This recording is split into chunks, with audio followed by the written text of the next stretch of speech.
Assalamualaikum warahmatullahi wabarakatuh. Salam budaya. Ya, ini mando kerja 12 mili pesanan saudara kita yang ada di Bogor yang sudah lama. Sebenarnya maaf, sebelumnya saya minta maaf banget minta maaf karena pesanannya ini sangat lama. Jadinya karena sesuatu hal ya, pengukirnya juga ada kendala kesibukan di lain, jadi tidak bisa segera terselesaikan, dan hari ini sudah selesai beberapa hari yang lalu, dan ini akan saya review, akan kasih tahu kepada pemesannya, abang kita, Bang Rudi yang ada di Bogor ya, kalau nggak salah, ya di Bogor. Ini sudah jadi seperti ini. Ini gagangnya menggunakan kayu apa sih, lupa, lehina. Lupa saya kayu. Yang jelas bukan kayu jeruk, kayu yang keras ini ya. Ini sulatnya dua macam jenis sulat. Artinya satunya dikasih pewarna alami hitam dan putih, kuning atau putih ya, menggunakan malau perekatnya, dan sarungnya hanya ada ukiran di sini ya, karena ini mando kerja tidak banyak ukiran yang saya buat. Ini menggunakan kayu rengas di depan ini, dan di belakangnya ini sebelahnya menggunakan kayu bengeris ya, kayu bengeris, rengas dan bengeris seperti ini. Ada dua jenis kayu yang berbeda. Kenapa dua kayu jenis berbeda dipakai oleh orang-orang Dayak? Ini pakemnya seperti ini. Sejak dulu orang-orang tua, nenek-nenek moyang mereka menggunakan dua jenis kayu yang berbeda ini untuk apa? Untuk menghindari hal-hal yang tidak diinginkan, yaitu terhindar dari penguncian mandau. Saya dikasih penjelasan sedikit lah, kenapa ini berbeda. Kalau satu jenis kayu, kadang ada orang yang mensihir ya, mensihir mando tersebut atau senjata tersebut tidak bisa dicabut. Tidak bisa dicabut ketika sesuatu ingin berperang atau ingin berkelahi begitu ya, tidak bisa dicabut. Tapi kalau menggunakan dua jenis kayu yang berbeda ini menghindari tidak bisanya di magic atau dikunci oleh kekuatan gaib, oleh sang pengunci, jadi tidak bisa. Jadi filosofinya artinya seperti itu ya, kenapa mando menggunakan dua jenis kayu berbeda. Tapi ada juga yang satu jenis kayu seperti itu. Jadi ini ada 3 tempusar Pak, 3 tempusar, 1, 2, 3, dengan dua jenis warna. Ini warna alam yang kuning, yang hitam warna buatan, yaitu warna menggunakan daun-daunan sini. Di belakang juga menggunakan anak pisau, ditambahin anak pisau ini dengan kayu ulin gagangnya seperti ini. Dengan sarung dari anak pisaunya adalah pohon palem hutan, belawetnya sesuai dengan ukuran ini ya, model seperti ini, dengan ikatan tambahan dengan batang kayu bajakah yang dihancurkan lalu dianyam di pelintir seperti ini. Dan ini penguncinya di sini menggunakan menggunakan buah dari batang bajakah atau batang yang menjalar tinggi itu. Ini ada buahnya seperti ini. Kita lihat bilahnya menggunakan baja per ya.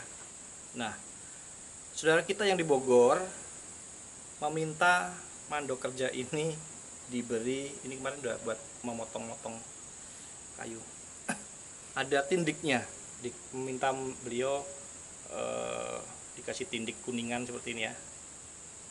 Nah, ini penempannya adalah Empu Rustam dari seorang Dayak Tujung di Melak, Kutai Barat. Jadi meminta mando ini dikasih tindik. Saya juga heran, karena ini mando kerja bukan mando tembilan, tapi nggak apa-apa.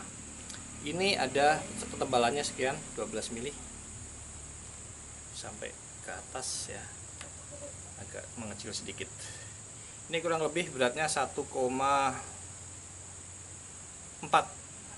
keseluruhan berat ini ya, kayu 1,4. Belakang juga berkolong. Ini saya tidak mengasahnya, tidak terlalu saya buat mengkilap semuanya ya, hanya ada di sebelah sininya aja yang mengkilap. Seperti itu. Kita akan coba memotong kayu apa ya, kita akan coba potong.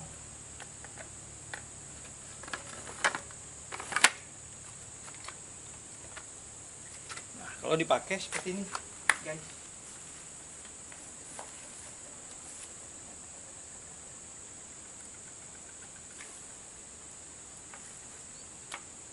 keren ya.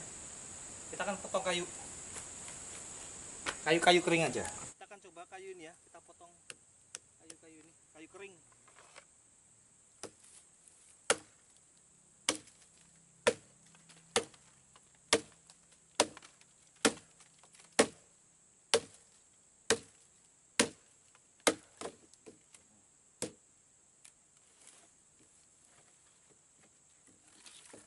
Kayu kering kita habisin.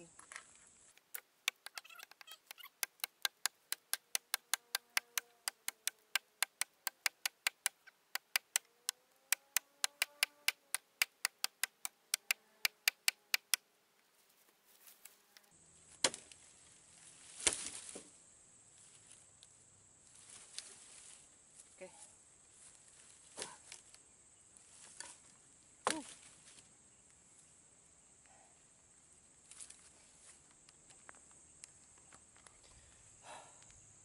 Panas banget cuacanya. Gitu aja ya motongnya.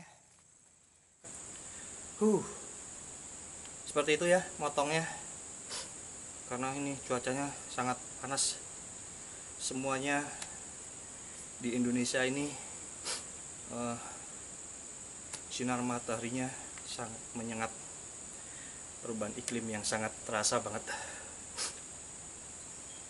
Dari sudah berbulan-bulan yang lalu. Seperti itu. Ini hasil dari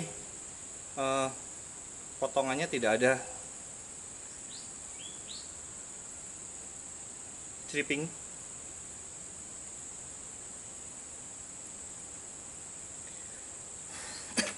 Oke mas, abang kita yang ada di Bogor, semoga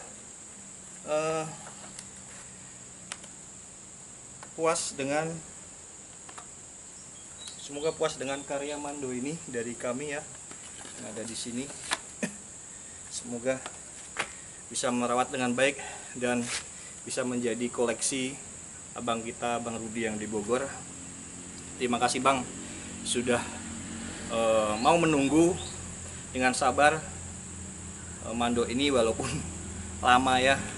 Saya mohon maaf sekali karena memang bukan terlalu lagi, memang lama, sampai sebulan lebih baru jadi pesanan keinginannya abang.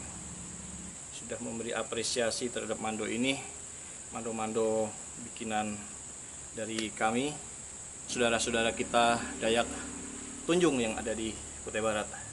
Jadi bang, sekali lagi saya informasikan, Mando ini dibuat oleh 3 orang pengrajin bang.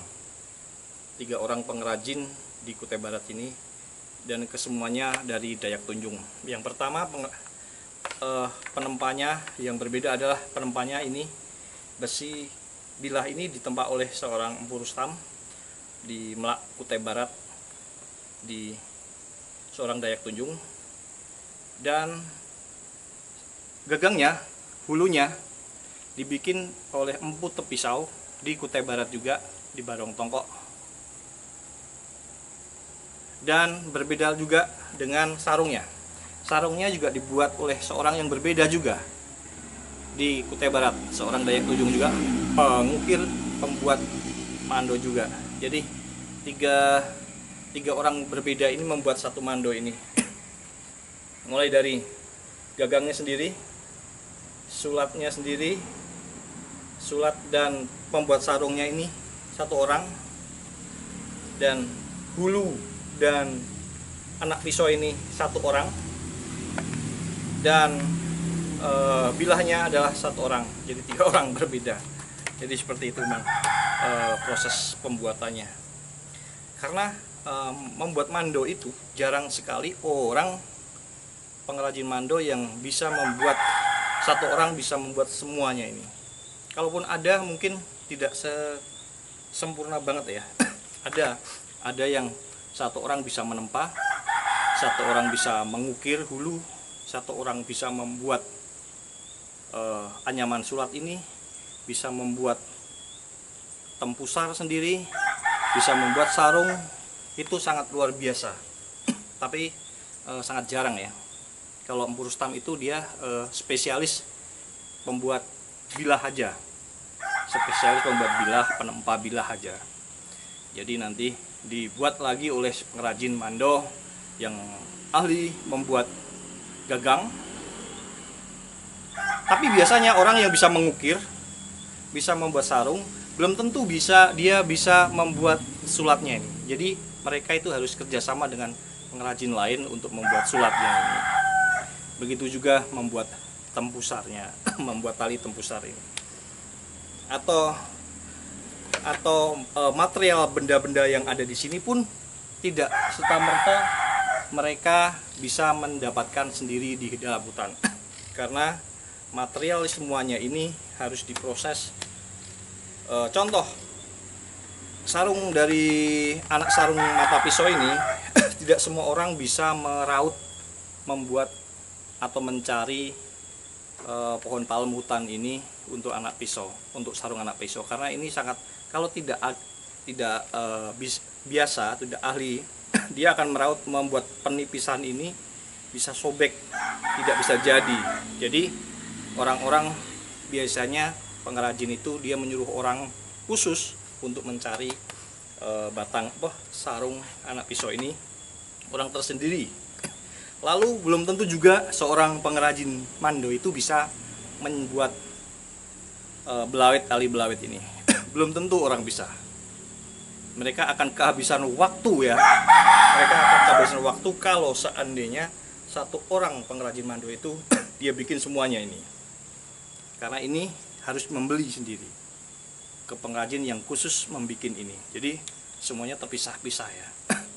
Kalau ada pun bisa satu orang semua bikin, mungkin orang itu tidak akan mempunyai waktu untuk membuat mando yang secepat pesanan. Jadi ini pembuatnya sendiri, otomatis orangnya juga membeli ya, membeli. Lalu anak pisau ini juga ditempa sendiri, mungkin belum tentu ya, dia harus membeli juga di penempa, lalu mengukirnya, membuatnya. Lalu mengukir ini juga membutuhkan waktu, dan seorang pengukir ini belum tentu juga bisa membuat sulatnya ini, dan belum tentu juga dia punya stok malau. Jadi sangat rumit ya, membuat satu mando itu bisa dikerjakan oleh satu orang. Rata-rata mempunyai spesialisnya sendiri-sendiri. Jadi saling berhubungan ya, saling kerjasama sama pengrajin mando. Kalaupun ada itu pun jarang ya, jarang. Dan mungkin kalaupun ada, mungkin satu hal yang tidak bagus mungkin dia pandai membuat ukirannya bagus. Ukirannya, kalau ada orang yang bisa pembuat mando yang bisa membuat semuanya ini, kalau seandainya ini ukirannya sangat bagus, belum tentu juga bilahnya dia bisa sesempurna itu. Begitu juga seandainya bilahnya bagus, membuat bilahnya bagus, belum tentu sulatannya ini juga bisa bagus. Jadi dia konsentrasinya terpecah oleh banyak hal yang harus dikuasain gitu ya. Karena selama ini saya lihat pengrajin mando itu tidak semua orang bisa membuat yang ada di mando ini dibikinnya. Ada yang dibeli, ini dibeli, sulat ini dibeli, mungkin juga ini kadang dibeli sendiri oleh pengrajin sendiri yang mempunyai keahlian masing-masing. Jadi diramu jadi satu. Jadi seperti itu, sekedar intermezzo aja ini ya, sekedar informasi bagi yang belum tahu tentang bagaimana cara membuat mando dari pertama kali sampai jadi ini. Apa aja yang dibutuhkan, itu sangat banyak ya. Kita hitung yuk, kita hitung ada berapa langkah yang harus dipersiapkan ketika kita membuat mando. Pertama, kita harus menyiapkan kayu dari cabang pohon kayu. Kita harus tebang, kita harus membuat ini, ukir. Lalu yang kedua, harus bisa, atau kalau tidak bisa harus mencari orang untuk membuat anyaman ini, anyaman sulat ini. Ini tidak semua orang bisa membuat sulat seperti ini. Kedua, harus mempunyai malau. Ketiga, sebelum kita membuat sarung, tentunya kita harus menyiapkan bilah ya. Berapa? 1, 2, 3, 4 bilah. Bilah mando ini harus kita pergi ke pengrajinnya, penempa khusus. 4, 1, 2, 3, 4. Lalu sudah selesai, kita masukkan bilah ini ke dalam gagangnya. Lalu kita mal menjadi sarung.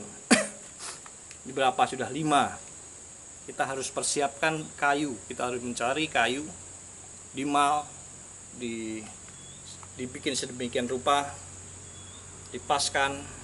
Lalu setelah itu dibikin, mencari rotan untuk dibuat tempusar. 1, 2, 3, 4, 5, 6. Setelah membuat tempusar baru diukir lagi kalau mau diukir. Setelah selesai diukir, lalu kita tempelkan, kita mencari ini belawit 7, diikatkan di sini. Sebelum kita mengikat anak pisaunya, kita belawit dulu.